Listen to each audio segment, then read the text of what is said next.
Baik teman-teman, pada slide ini kita akan membahas materi tentang notasi produk atau product notation, khususnya pada definisi 3.6. Sebelum bahas rumusnya, kita pahami terlebih dahulu apa sih yang dimaksud dengan notasi produk. Notasi produk digunakan untuk menyatakan hasil perkalian beberapa elemen dalam suatu grup secara lebih teratur dan konsisten. Dengan adanya notasi ini, kita dapat menuliskan perkalian banyak elemen tanpa menimbulkan keraguan mengenai cara menghitungnya. Sekarang di sini kita lihat definisi 3.6 pada slide. Di sini tertulis bahwa misalkan n adalah bilangan bulat positif dengan n lebih besar atau sama dengan 2. Artinya kita akan membahas perkalian terdiri dari minimal 2 elemen. Kemudian terdapat elemen A sub 1, A sub 2 sampai A sub n yang merupakan anggota dari suatu grup G. Selanjutnya terdapat rumus A sub 1 dikali A sub 2 sampai A sub K dikali A sub K tambah 1 sama dengan buka kurung A sub 1 dikali A sub 2 sampai A sub K tutup kurung dikali dengan A sub K tambah 1 untuk K lebih besar atau sama dengan 1. Nah, rumus ini menunjukkan bahwa perkalian beberapa elemen didefinisikan secara rekursif. Nah, kata rekursif berarti kita membentuk perkalian yang lebih banyak dengan menggunakan hasil perkalian sebelumnya. Jadi, kita tidak langsung mengalihkan semua elemen sekaligus, tetapi menambahkannya satu persatu dari sebelah kanan. Selanjutnya kita lihat bagian penjelasan definisi. Di sini dijelaskan bahwa perkalian n elemen dibentuk berdasarkan perkalian n dikurangi satu elemen sebelumnya. Artinya kita mulai dari kasus yang paling sederhana yaitu 2 elemen. Perkalian 2 elemen ditulis sebagai A sub 1 dikali A sub 2. Ini disebut sebagai basis rekursi, yaitu langkah awal yang menjadi dasar pembentukan perkalian berikutnya. Kemudian jika terdapat 3 elemen, bentuknya menjadi buka kurung A sub 1 dikali A sub 2 tutup kurung dikali dengan A sub 3. Artinya kita terlebih dahulu mengalihkan 2 elemen pertama, kemudian hasilnya dikalikan dengan elemen ketiga. Jadi ada 4 elemen, maka bentuknya menjadi buka kurung A sub 1 dikali A sub 2 tutup kurung dikali A sub 3 tutup kurung dikali dengan A sub 4. Begitu juga jika jumlah elemennya bertambah menjadi 5, 6, dan seterusnya. Caranya tetap sama, yaitu selalu menambah satu elemen di sebelah kanan hasil perkalian sebelumnya. Pada bagian kanan slide juga diberikan beberapa contoh elemen 2. Untuk elemen 2 ditulis sebagai A sub 1 dikali A sub 2. Untuk 3 elemen menjadi buka kurung A sub 1 dikali A sub 2 tutup kurung dikali A sub 3. Kemudian untuk 4 elemen menjadi buka kurung A sub 1 dikali A sub 2 tutup kurung dikali A sub 3 tutup kurung dikali A sub 4. Dan polanya itu terus berlanjut hingga n elemen. Hal penting yang perlu kita pahami di sini adalah kalimat di bagian bawah slide, yaitu setiap langkah baru selalu menambahkan satu elemen di sebelah kanan hasil perkalian sebelumnya. Dengan cara ini, notasi produk memiliki makna yang jelas dan tidak menimbulkan penafsiran yang berbeda dalam suatu grup. Jadi dapat kita simpulkan bahwa notasi produk merupakan cara mendefinisikan perkalian banyak elemen secara bertahap atau rekursif, dimulai dari 2 elemen kemudian ditambah satu elemen. Pada slide sebelumnya kita membahas bagaimana cara mendefinisikan perkalian beberapa elemen menggunakan notasi produk. Sekarang kita akan membahas materi berikutnya, yaitu hukum asosiatif umum. Nah, pada bagian pertama terdapat pernyataan teorema 3.7. Teorema ini menyatakan bahwa misalkan n lebih besar atau sama dengan 2 merupakan bilangan bulat positif, dan misalkan A sub 1, A sub 2 sampai A sub n merupakan elemen-elemen dalam suatu grup G untuk setiap bilangan bulat positif M dengan syarat 1 lebih kecil atau sama dengan M, dan M itu lebih kecil dari N, maka berlaku persamaan berikutnya. Sekarang di sini ada rumusnya, buka kurung A sub 1 dikali A sub 2 sampai A sub M tutup kurung dikali dengan buka kurung A sub M ditambah 1 sampai A sub N tutup kurung sama dengan A sub 1 dikali A sub 2 sampai A sub N. Sekarang kita pahami arti rumus tersebut. Pada ruas kiri, semua elemen dibagi menjadi 2 kelompok. Kelompok pertama terdiri dari A sub 1 sampai A sub M, sedangkan kelompok kedua terdiri dari A sub M tambah 1 sampai A sub N. Kedua kelompok tersebut kemudian dikalikan. Sementara itu, pada ruas kanan, semua elemen langsung ditulis menjadi satu rangkaian perkalian tanpa dipisahkan oleh tanda kurung. Nah, teorema ini menyatakan bahwa kedua cara tersebut menghasilkan nilai yang sama. Mengapa sih hasilnya bisa sama? Karena operasi pada grup memiliki sifat asosiatif. Artinya kita boleh mengubah cara pengelompokan menggunakan tanda kurung, tetapi urutannya elemennya itu tidak boleh diubah sama sekali. Misalnya terdapat 3 elemen A, B, C, kita bisa menulisnya sebagai buka kurung A kali B tutup kurung kali C, atau A dikali dengan buka kurung B dikali C tutup kurung. Nah, walaupun letak kurungnya itu berbeda di sini, hasilnya itu tetap sama. Namun perlu diingat di sini teman-teman, sifat asosiatif bukan berarti kita boleh menukar urutan elemennya. Nah, sebagai contoh, AB itu belum tentu sama dengan BA karena tidak semua guru bersifat komutatif. Jadi, yang berubah hanyalah cara pengelompokannya saja, bukan urutan elemennya. Selanjutnya kita masuk pada bagian makna teorema. Pada bagian ini dijelaskan bahwa hasil perkalian suatu rangkaian elemen dalam sebuah grup tidak bergantung pada cara pengelompokannya. Artinya kita bebas memberikan tanda kurung di mana saja pada rangkaian perkalian tersebut. Bahkan pada slide dituliskan bahwa kita bebas memotong barisan perkalian di mana saja. Kemudian mengelompokkannya bagian-bagian tersebut. Walaupun pengelompokannya berbeda, hasil akhirnya akan tetap sama. Hal ini merupakan bentuk generalisasi dari sifat asosiatif dasar. Kalau sebelumnya kita hanya mengenal buka kurung A kali B tutup kurung kali C sama dengan A dikali buka kurung B kali C tutup kurung, maka pada teorema ini sifat tersebut diperluas sehingga berlaku untuk perkalian banyak elemen sekaligus, bukan hanya 3 elemen saja. Jadi,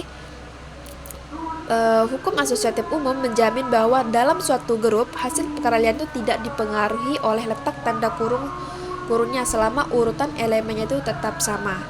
Nah, teorema ini sangat penting karena menjadi dasar dalam melakukan operasi perkalian pada banyak elemen tanpa perlu khawatir terhadap cara pengelompokannya. Setelah kita mengetahui bunyi teorema 3.7, sekarang kita akan membahas bagaimana teorema tersebut dibuktikan. Nah, pada slide ini dapat kita lihat bahwa teorema dibuktikan menggunakan metode induksi matematika pada N. Sebelum masuk ke pembuktian, saya akan menjelaskan terlebih dahulu apa sih itu induksi matematika. Induksi matematika adalah suatu metode pembuktian yang digunakan untuk membuktikan bahwa suatu pernyataan benar untuk semua bilangan bulat positif. Metode ini terdiri dari 3 tahap, yaitu langkah basis, hipotesis induksi, dan langkah induksi. Nah, sekarang kita bahas satu persatu. Pada langkah pertama, yaitu langkah basis, kita mengambil nilai yang paling sederhana, yaitu N sama dengan 2. Nah, karena N sama dengan 2, maka satu-satunya nilai M yang memenuhi syarat adalah M sama dengan 1. Pada slide dituliskan, buka kurung A sub 1 tutup kurung dikali dengan buka kurung A sub 2 tutup kurung sama dengan A sub 1 dikali dengan A sub 2. Persamaan ini jelas benar berdasarkan definisi notasi produk yang telah dijelaskan pada slide sebelumnya. Karena langkah pertama sudah terbukti benar, maka langkah basis telah terpenuhi. Selanjutnya kita masuk ke hipotesis induksi. Pada tahap ini kita menganggap sementara bahwa teorema sudah benar untuk N sama dengan K. Asumsinya ditulis sebagai buka kurung A sub 1 dikali dengan A sub 2 sampai dikali dengan A sub M tutup kurung dikali dengan A sub M plus 1 sampai dengan A sub K tutup kurung sama dengan A sub 1 dikali A sub 2 sampai A sub K. Artinya kita menganggap bahwa jika terdapat K elemen, maka pengelompokan perkalian tersebut tetap menghasilkan nilai yang sama. Perlu diingat bahwa pada tahap ini belum dilakukan pembuktian, tetapi hanya membuat asumsi yang nantinya akan digunakan pada langkah berikutnya. Selanjutnya adalah langkah induksi.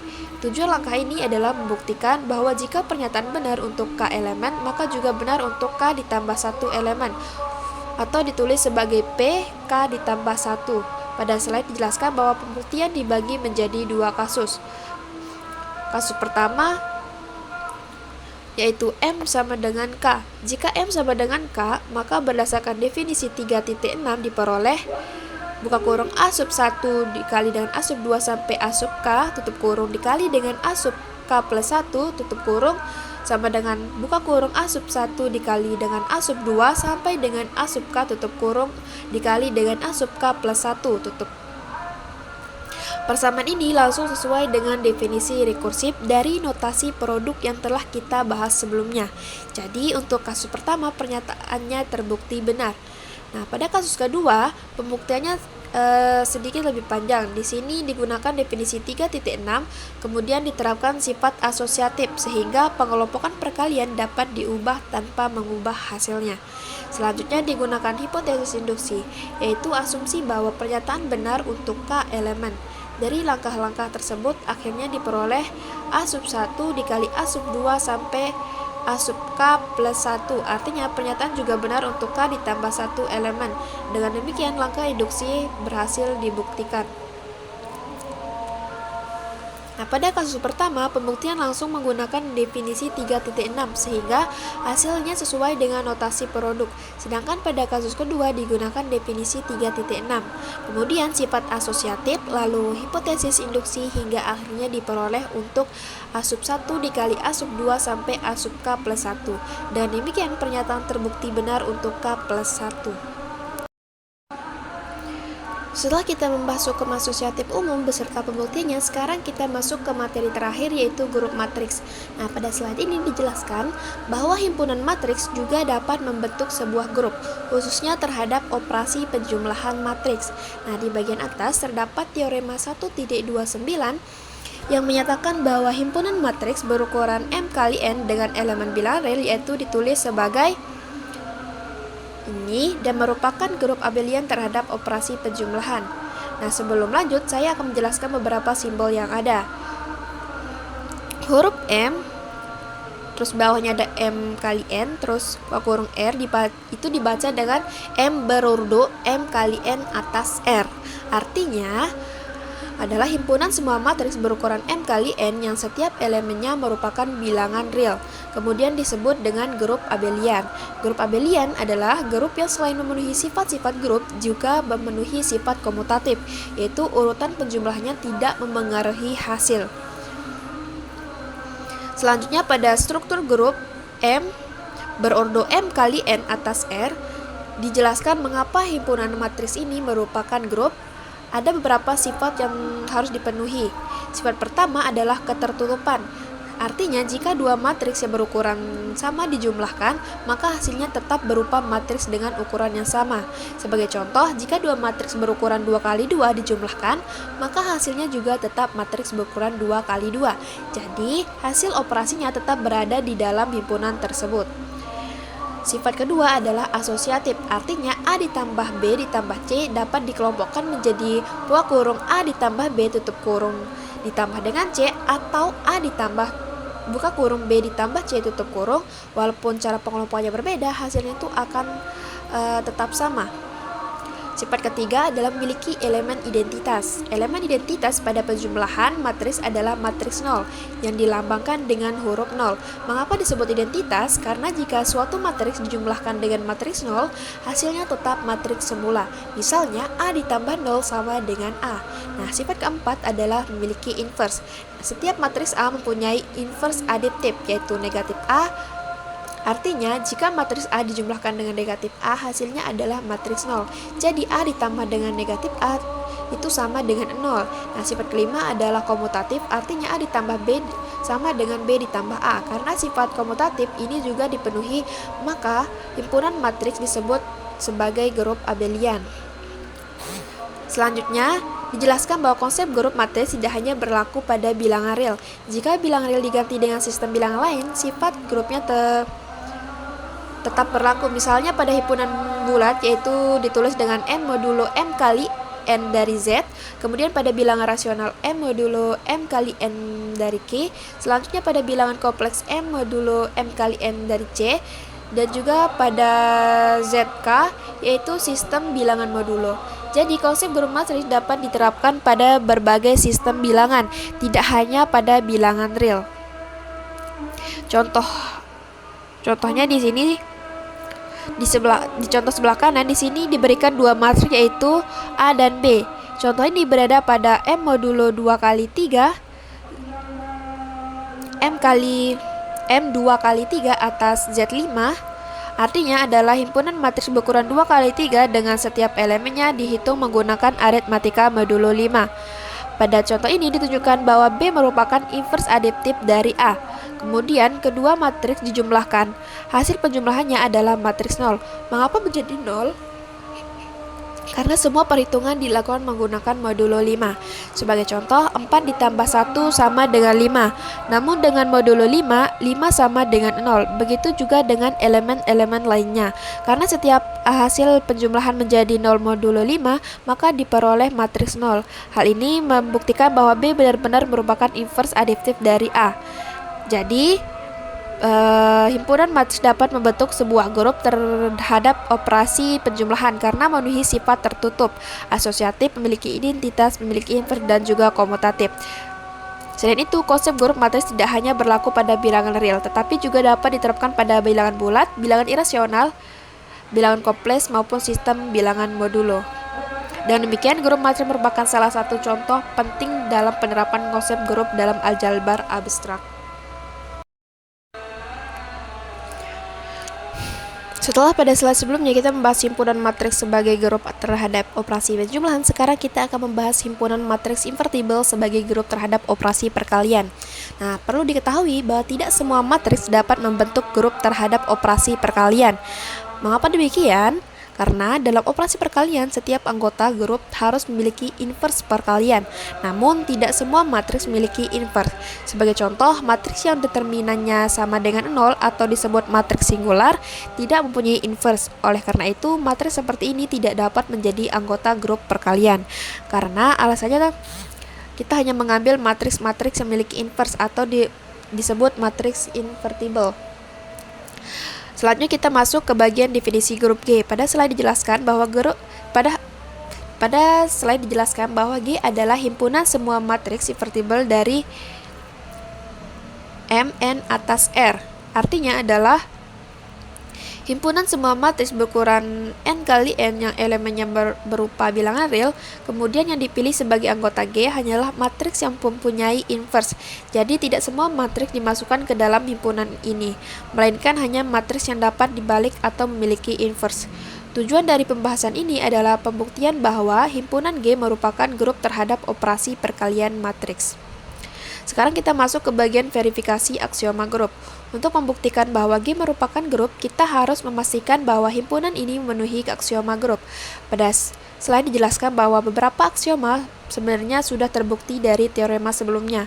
Aksioma pertama adalah operasi biner. Artinya jika dua matriks di dalam himpunan G dikalikan, maka hasilnya juga merupakan matriks. Dengan kata lain, operasi perkalian memang dapat dilakukan pada anggota-anggota himpunan tersebut. Aksioma kedua adalah asosiatif. Perkalian matriks memiliki sifat asosiatif, artinya buka kurung A kali B tutup kurung C sama dengan A dikali buka kurung B dikali C tutup kurung. Jadi walaupun cara pengelompokan perkaliannya berbeda, hasilnya itu tetap sama. Aksioma ketiga adalah elemen identitas. Pada operasi perkalian matriks, elemen identitas adalah matriks identitas yang dilambangkan dengan A sub n. Matriks identitas memiliki sifat bahwa jika dikalikan dengan matriks manapun, hasilnya tetap matriks tersebut. Artinya A dikali A sub n sama dengan A, dan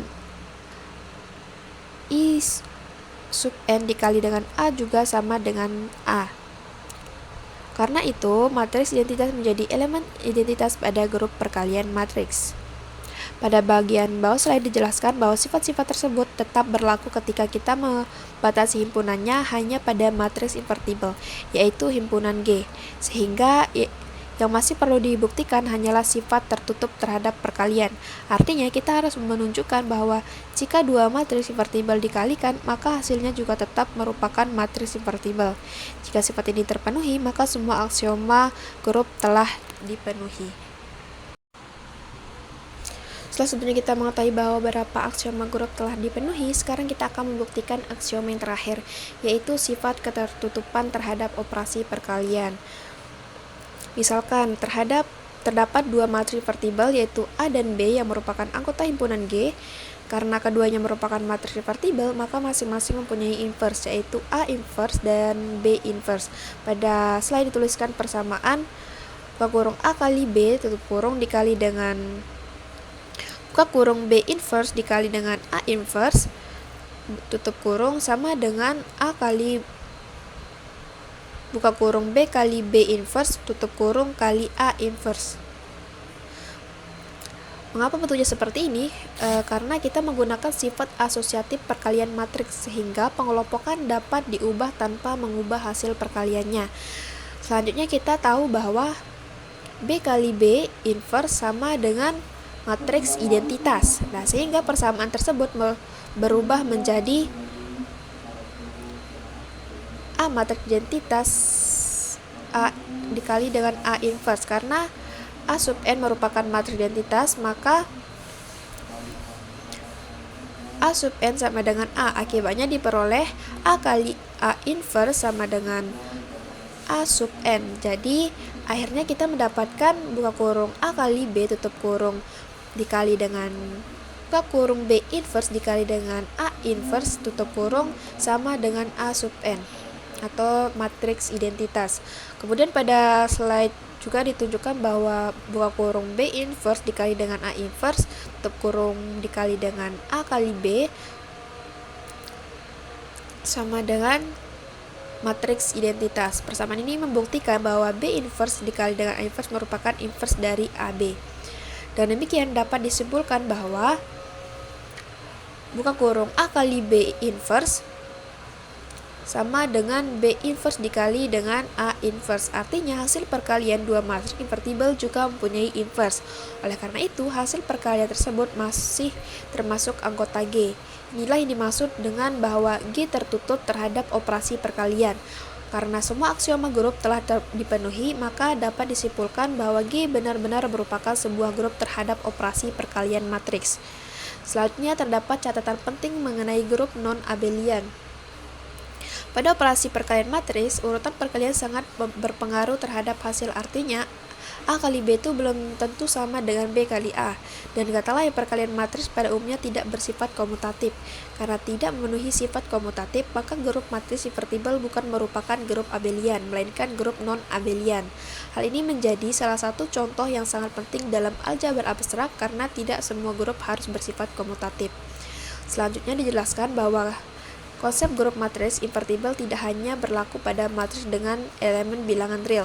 Konsep ini juga dapat diperluas ke berbagai sistem bilangan lainnya, seperti bilangan bulat, bilangan rasional, bilangan kompleks, maupun sistem bilangan modulo. Artinya, selama sifat-sifat grup tetap terpenuhi, maka konsep grup matriks masih dapat diterapkan. Pada 3.2.6 contoh komputasi di M2 dan Z modulo 7. Selanjutnya kita lihat contoh komputasi pada bagian kanan slide. Di sini diberikan dua buah matriks yang berada pada M modulo 2 dari Z modulo 7. Artinya matriks berukuran 2 kali 2 dengan setiap elemennya dihitung menggunakan aritmatika modulo 7. Pada contoh ini ditunjukkan bahwa kedua matriks tersebut saling merupakan inverse. Untuk membuktikannya dilakukan perkalian kedua matriks tersebut. Karena seluruh perhitungannya menggunakan modulo 7, maka hasil akhirnya adalah matriks identitas. Jika hasil perkalian dua matriks menghasilkan matriks identitas, berarti kedua matriks tersebut benar-benar saling inverse.